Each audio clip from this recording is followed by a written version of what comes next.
Three women sit in silence. They do not speak. They do not turn toward us. They do not acknowledge that we are here.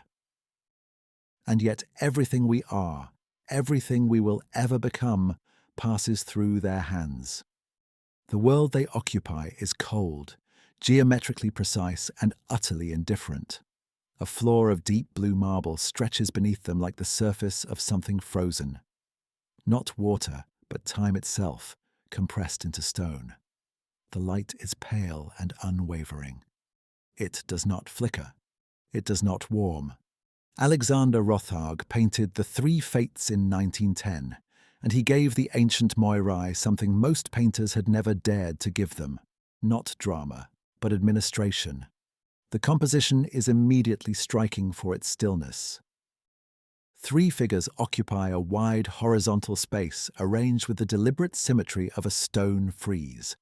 They are monumental in scale, their bodies filling the frame not through exaggeration, but through presence alone. These are not fragile allegorical women draped in flowing fantasy. They are heavy with authority. At the center sits Atropos, mortar in the Latin tradition, the cutter of threads. Her skin is darkened compared to the others. Her eyes are veiled, lowered, covered as though she has no need of sight. In her hand, she holds the blade. She does not brandish it. She holds it the way a craftsman holds a familiar tool, with the quiet ease of something performed 10,000 times before. She is dressed entirely in black, enthroned rather than seated, her posture rigid as a Byzantine icon. To the left, Clotho spins. White thread passes through her fingers with mechanical regularity. Her face carries no warmth, no pride in creation. What she generates is not celebrated. It is simply produced. To the right, Lachesis measures. Her rod extends across the thread with the precision of an instrument. She does not hesitate. She does not calculate. She already knows. At the lower register of the painting, beneath the marble steps on which the fates are enthroned, three small vignettes are embedded into the composition, like footnotes written at the base of a verdict. To the left, a mother cradles a child. New life, barely arrived. To the right, a family moves together, bodies intertwined, still living.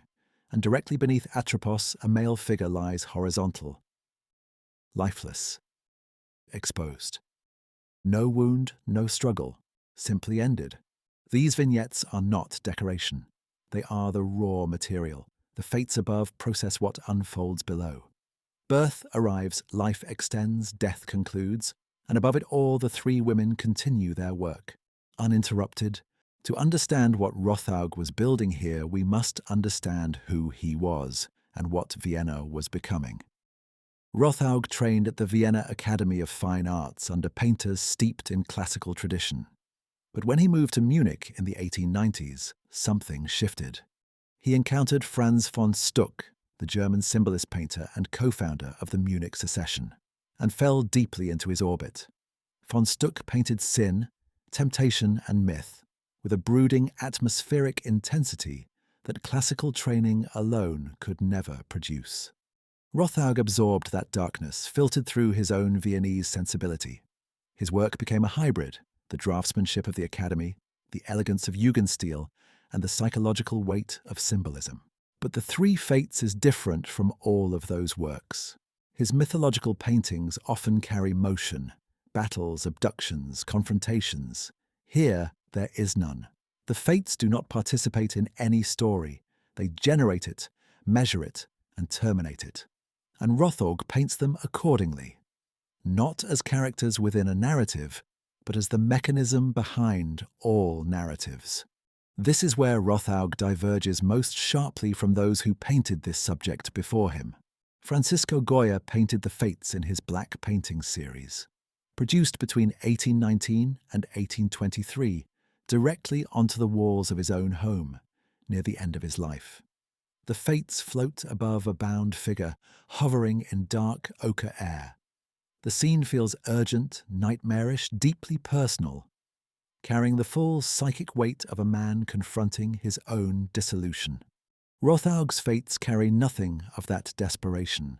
Where Goya makes fate feel like assault, A.Rothaug makes it feel like architecture.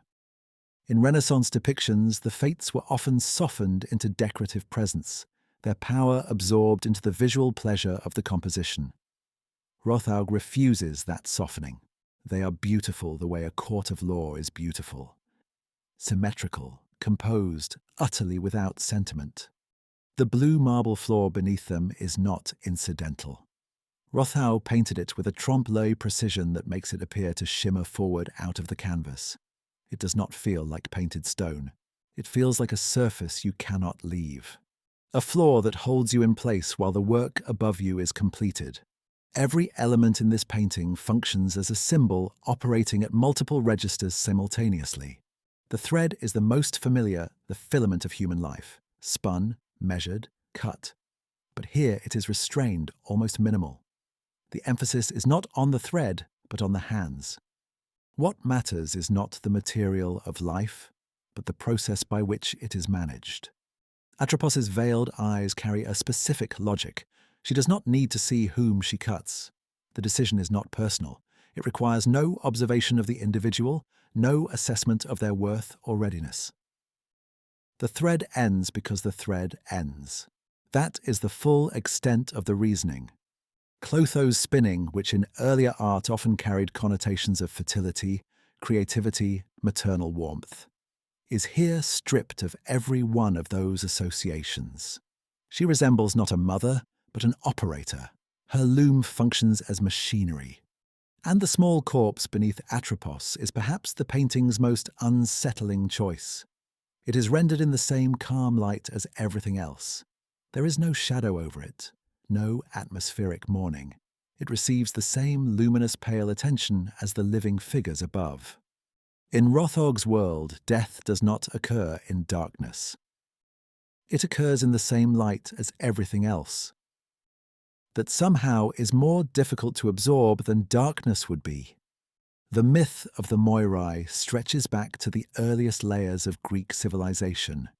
In Homer, they appear as abstract forces, destiny woven into the cosmos before the gods existed.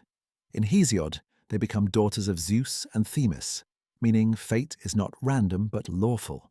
Their power was absolute. Even Zeus could not override them. Even Apollo could only soften their edges, never redirect their final determination.